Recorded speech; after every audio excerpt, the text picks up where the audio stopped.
موسیٰ کی جب ملاقات ہوئی شیطان سے تو جناب موسیٰ نے پوچھا شیطان سے کہ تم بندے کو کیسے بہکاتے ہو؟ بندے کو کیسے، کیا طریقہ، کیا حربہ ہے، کیا حربہ ہے تمہارے پاس بہکانے کا؟ دیکھیں اس سے اچھا اور کیا ہوگا کہ شیطان خود بتا رہا ہے کہ میرا یہ طریقہ کار ہے. یعنی یہ کتنا یوں کہوں کہ آسان ہے کہ ہم کو یہ بھی شیطان نے بھی بتا دیا، دیکھو میں اس طریقے سے بہکاتا ہوں، یعنی میرا راستہ یہ. یعنی اگر آپ دیکھیں تو آپ کے پاس آیت قرآنی، خدا کے احکامات، معصومین کے اقوال، ایک طرف تو یہ امام کی سب چیزیں خدا کی موجود ہیں کہ جو تمہیں سیدھی راہ پر چلنے والی ہیں کہ ان سے یہ کام انجام دو، ان سے پر. اور دوسری طرف جو شیطان ہے جو انسان کا سب سے بڑا دشمن ہے، وہ خود بھی کہتا ہے کہ جب بہت سے اچھا جناب عیسیٰ سے ملاقات ہے، جناب موسیٰ سے ملاقات ہے، جناب زکریا سے ملاقات ہے، شیطان کی ملاقات ہے، بہت سے انبیاء سے ملاقات ہے. تو ان ملاقاتوں میں گفتگو ہوئی ہے مختلف، جناب عیسیٰ کی، موسیٰ کی. جناب موسیٰ نے بھی پوچھا شیطان سے، کیا سوال پوچھا؟ تم کیسے بہکاتے ہو، تمہارا حربہ کیا طریقہ کار ہے؟ تو پہلا طریقہ اس نے کیا کہا؟ اس نے کہا میں پہلا طریقہ یہ ہے کہ میں میرے بہکانے کا، یعنی اس کو اندر اس کو اپنی راست سے ہٹانے کا، کہ وہ اپنی کم نیکیوں کو زیادہ سمجھتا ہے. اپنی نیکیوں کو، اس کے اندر جو نیکیاں ہیں، جو عمل انجام دیتا ہے، وہ اس کے اندر بڑھا دیتا ہوں میں. یعنی وہ نیکیاں جو بھی اس نے کچھ بھی نیک عمل انجام دیے، میں اس کے ذہن میں کیا کرتا ہوں کہ تم نے بہت انجام دے دیا. وہ اپنی نیکیوں کو زیادہ سمجھتا ہے. جو کچھ بھی وہ انجام دیتا ہے نیک کام کرتا ہے، میں نے بہت نمازیں شب پڑھ لی، بڑے روزے رکھ لیے، بہت درس میں چلے گئے، بہت زیارت کر لی، بہت حج کر لیے. یعنی اپنے اندر یہ اپنی نیکیوں کو زیادہ سمجھنا، یہ شیطان کا بہکانے کا پہلا حربہ ہے. یہ سوچا تو اس کا مطلب کیا ہے؟ اس کا مطلب یہ کہ انسان کبھی بھی جتنی بھی عبادت کے، یہاں پہ خود امام موسیٰ کاظم علیہ السلام کا قول میں نقل کر رہا ہوں جو آگے آئے گا، لیکن یہاں پہ بھی موضوع کے مطابق ہے کہ امام فرماتے ہیں اللہ کی بندگی ہر وقت بندگی کرو، بندگی میں کوشاں رہو، ہر وقت بندگی میں کوشاں رہو. یعنی کوشش کرتے رہو کہ میں اللہ کی بندگی کسی نہ کسی اللہ کی بندگی اختیار کروں، اور اس بات کا اعتراف کرو کہ جیسا بندگی کرنے کا حق تھا ہم نے ادا نہیں کیا. دیکھا آپ نے ادھر شیطان کیا کہتا ہے کہ اپنی نیکیوں کو زیادہ سمجھو.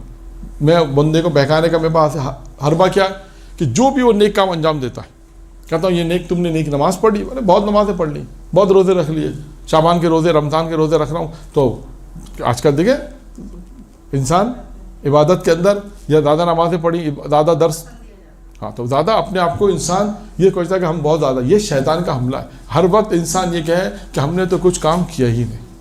یہ انسان ہر وقت ہے ہم نے تو کوئی عبادت کی نہیں، بس خدا سے توفیق ہے، خدا جو دے دے وہ کر لے. ہم نے تو اگر مولانا آپ کو کئی دفعہ زیارت پہ بلایا تو آپ جتنی دفعہ بھی زیارت پہ گئی، کبھی یہ نہ کہ ہم نے 10 دفعہ زیارت کی، 20 دفعہ زیارت کی. آپ کے بعد جب نیت کرتے ہیں تو مولا ہمیں بلا لیتے ہیں. ہاں یعنی انسان کے اندر اس کا دوسرا نام ہے انکساری تواضع ہے. بڑا پن کے مخالف ہے انکساری تواضع. اپنے آپ کو بڑا نہ سمجھے، خود پسندی. اب کیا کہا؟ اپنی نیکیوں کو زیادہ. پھر شیطان کہتا ہے، پوچھا کیسے، تم کیسے بہکاتے ہو؟ دوسرا کیا کہا کہ اس کے گناہ کو چھوٹا، وہ اپنے گناہ کو چھوٹا سمجھتا ہے، اپنے گناہ کو چھوٹا سمجھتا ہے. گناہ بڑا کیا ہے لیکن کہتا ہے میں نے گناہ کیا ہی نہیں، یہ بھی کوئی گناہ ہے. اب دیکھیں معاشرے میں بہت سے ایسے لوگ ہیں، افراد ہیں کہ جو یہ مسائل ہیں کہتے ہیں گناہ ہی نہیں کیا. جیسا آج کل ہم اپنی گفتگو میں کہتے ہیں اتنی غیبت کرنے بات کہتے ہیں، یہاں کہاں غیبت کہاں کی؟ یہ تو سچی بات ہے، تو کہنے کی بات ہے. غیبت کہاں کی؟ یہ کوئی غیبت ہے؟ یہ کوئی برائی ہے؟ اچھا یہ اگر کرتے بھی تو کیا کہتے ہیں یہ تو سب کو پتہ ہے. ایک اور اپنے یعنی گناہ کرنے کے جواز پیدا کر لیتے. وہ ایک الگ بات ہے، بعض گناہ ہیں کھلم کھلا، وہ اس کی غیبت الگ موضوع ہے. وہ کہ بعض ایسے گناہ ہیں کہ جو کھلم کھلا گناہ ہوتے ہیں، وہ اگر آپ کسی سے ڈسکس کریں تو وہ گناہ غیبت میں نہیں آتے، وہ الگ بحث ہے ہماری. وہ کھلم کھلا گناہ کی موضوع، وہ موضوع الگ ہے، وہ کون سے گناہ ہے وہ دوسرا ہے. لیکن عام ہم اپنی گفتگو کی بات کر رہے ہیں کہ دیکھیں انسان اپنے گناہ کو، شیطان کہتا ہے کہ وہ جو گناہ کرتا ہے اس کو گناہ نہیں تصور نہیں کرتا. اور آخری چیز کیا ہے؟ شیطان نے کہا جناب موسیٰ سے کہ وہ اپنے کو بڑا سمجھتا ہے، خود پسندی، اس کے اندر میں خود پسندیدی پیدا کر دیتا ہوں. یعنی وہ اپنے آپ کو سمجھتا ہے کہ میں نے بہت بڑا کام، اپنے آپ کو بڑا سمجھنا، خود پسندی یعنی اپنے آپ کو بڑا سمجھنا. تو کتنی چیزیں ہو گئیں؟ 3 چیزیں تو ہو گئیں، چوتھی چیز بھی آ گئی نا، خود پسندی سے دور رہنا.